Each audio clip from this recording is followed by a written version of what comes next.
And when I first showed seeds to my auntie grandma, and I asked her, I showed it to her, and she's like, what's this word? And it was the word indigenous. And I pronounced it for her. And she's like, what does that mean?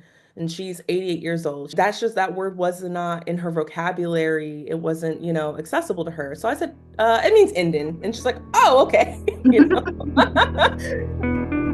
Hi everyone, I'm Aiyana here at Daybreak Star Radio, the only station to indigenize the airwaves, and today we have a very special guest. They are a clothing designer, an author, and an activist. So today we are interviewing Dominique Hunter. Can you introduce yourself for everyone? Yes, Mekuhuk, Dominique Day Hunter, Mikiko Hanese, Mima Munti Mahe, Durham Wa Tiwa. My name is Dominique Day Hunter, and I am currently based out of Durham, North Carolina. I am Yesa, African American, Irish, and Polish, and I'm a storyteller, and I love to create safe space for community. That's so wonderful, and I'm so excited you're here. I met you a couple years ago now in Arizona, and I own several of your clothing pieces, which are still some of the favorite things that I own in my closet. But how did you first find your love of storytelling?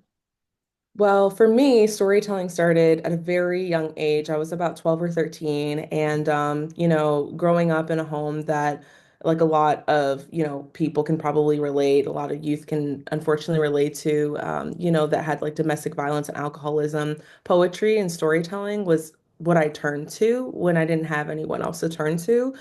And at the time, my storytelling primarily focused on poetry. And so from there, I kind of just explored different mediums. It took me until I was about my early 20s to actually be brave enough to read any of my poems to anyone and start spoken word. But that's really the start of my storytelling. You started in poetry and you have published a poetry book called Seeds. What is your muse for the poetry book that you have now published? The Muse for Seeds is really, Seeds was written for Afro-Indigenous folks who really need to see themselves expressed in our stories and storytelling and in poetry. And it's also for our Indigenous community, our Black community, and for, our communities outside that want to learn more. But primarily the Muse was my Afro-Indigenous siblings, whether they're closely or long distantly related. I feel that we have we go through similar experiences and have similar perspectives or have been introduced to similar perspectives that we don't often see in narratives that pertain to either African American or Native American literature.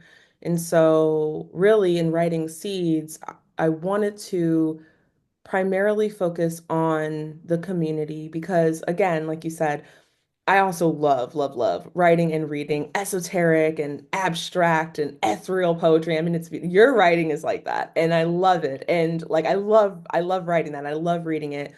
But I also understand that it's not always accessible to our communities, right?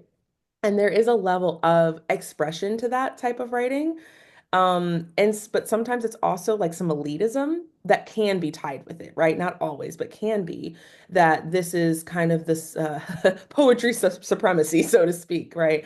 And when I first showed seeds to my auntie grandma, who's my what in English you would call your great aunt, and I asked her, I showed it to her, and she's like, what's this word? And it was the word indigenous. And I pronounced it for her. And she's like, what does that mean?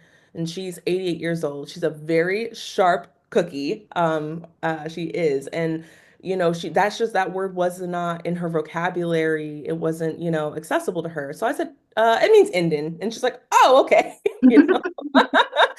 And so really that's who I wrote Seeds for. But what is it about poetry as a writing style that really speaks to you? Growing up, of course, in high school, whatnot, we learn about Shakespeare and, all these different white male poets. For me, really, and I think for a lot of people, poetry is not necessarily, I mean, there's styles to it and there's techniques to it, but it's also just kind of an energy. I mean, you can be poetic in your prose, such as yourself. And that's something that I love to experiment with too. But with seeds, what I really leaned into and experimented it with, and it's something that really found me versus me finding it. because C's was really a healing process for me, and I can talk more about that in a bit. But in that healing process, what I noticed was that a lot of poetry was coming in the form of rhythmic, like a song, so to speak, or maybe not something that has a melody, but definitely something that has like repetition and rhythm. And that's something that you both see in, spoken word that comes from Africa, and as far as kind of like a delivery that, kind of just that spoken word or like rapping almost delivery. And then the other technique that I kind of played with was our like indigenous to Turtle Island like songs of repetition. And so like almost I guess it could look sonnet-esque to people who are not more familiar with indigenous culture and lifeways, but really just kind of like that repetition. And I notice that like I get two responses to that, especially when I'm reading. Either people are like, okay, this is a lot of the same thing, right? It's usually the non-native people. Or it's people who are like, yes, like they understand that in our oral tradition and in our languages, when you're repeating something, that means it needs to be listened to. And that's the way that we learned. We learned through repetition, whether that was in song, right? And knowing like, okay, we're gonna like have this line, so to speak, and repeat it four times and have like four parts to, or whether it's just storytelling and being respectful when your grandma says, have I ever told you the story of such and such? And I think the younger generation is well, I don't even want to say the younger generation. I think some folks are just more sensitive to that and understanding that, that's important knowledge to just say, no, grandma, I haven't. Or like, oh yeah, I have. Like, tell me again. I want to hear it again, instead of being tired of repetition. So again, that's something I really leaned into Seeds is like the rhythm and the repetition in order to really sink in some of those concepts. Are you working on any other future books? The thing that's coming up the quickest is this book called Hasichi Konyo. It's called, in our language, Yasasahi. It means sweet berry. And it's actually a children's book. And so the idea was kind of sparked from wanting to create something that would help our children and their parents to learn our language and to connect them with the outdoors. So, just a little bit of background that our language has been pretty much dormant or asleep in most of our communities and most homes for over 100 years, nearly to 150 years. There have been some people who have kept remnants of it or really held on to a lot of it, but hasn't been widely spoken since that time. And so the Yes Asahi Language Project and the folks there are working diligently on revitalizing Yes Asahi. And Yasa is our name for ourselves. So Saponi, Halo Saponi, Okinichi Saponi, Monacan, Tutelo, these are all words for different communities that we're all pretty much related to one another and share this language. And so right now I'm actually taking a class with Corey Roberts, who is one of the folks from the YLP project, and working through kind of the semantics and the grammar of the book. But the goal of the book is for folks, for especially kiddos, to get used to hearing the language. So are you also drawing the pictures in the book that you're working on? Yes, I am. I'm actually going to be illustrating it. When did you first get into more of that visual art and designing of clothes? So I joke around and say I majored in high school in art because all my extracurriculars are art. Um, but really, clothing design started when I was 17, and I had this idea, and the line at the time was called Hunter Vintage because this was back in like late, like 20, like 2008, 2009, when like that was really like popular, like vintage clothing. I mean, I still love it, but it was more popular back then. So I would just do like tie dye and acid bleach and I would get like poster board and literally make designs and then spray paint it with spray paint. Like, thank God I only sold one shirt. I hope no one's like, I hope that person's dryer didn't blow up when they tried. But that was like the start of me just seeing and having these different ideas and wanting to express it. And then fast forward to 2015, that's when I came up with some ideas and had some designs and wanted to put them on some shirts. And I actually got a lot of input from fellow students. I was a student worker at the American Indian Institute at Mesa Community College in Arizona at the time. And I was like wanting to make this line. I came up with like indigiful, and then I was like, what are some other cool words? And so we came up with like indigifresh and indigifinesse or something like that. And so yeah, that was my first setup at powwow, at the MCC powwow. And then fast forward 3 years, going back to, well, continuing my education, getting my undergrad degree. And basically, my health complications kind of forced me into entrepreneurship. And that's when I kind of went back and said, like, okay, well, I have a ton of ideas for shirts and different things. And so let me explore. And that's what I did. And that was that. And of course, still storytelling and poetry. But those two things were the main focus for the next 5 years or so. Do you ever get writer's block or artist block, and do you have ways that you deal with that? I'm actually dealing with a wonderful case of designer's block right now. Um, so a few things I try to do, I'll kind of look at bigger picture. Bigger picture, if I'm getting some type of writer's block, it's usually because I'm overwhelmed or I have so much on my plate. So what I try to do is say, okay, realistically, like let me focus on this project and or at least like get to this part of this project and then kind of circle back. And like right now I'm working, like I said, on Hasichi Konyo, and I'm almost done in the last 2 pages of, all of the illustrations. And once I'm done with that, then I'll have mental space in my head for like this other design project that I'm working on. So another thing I try to do besides get some good rest and have a good work-life balance is walking. Walking really helps me to think and to work through things, whether that's like, how do I want to design, this workshop or like, this training I want to do or this program or, I want to write this poem and I know what I want it to be about, which sometimes happens and sometimes it just hits me in the head. But when it's the former, walking kind of helps me to process those things.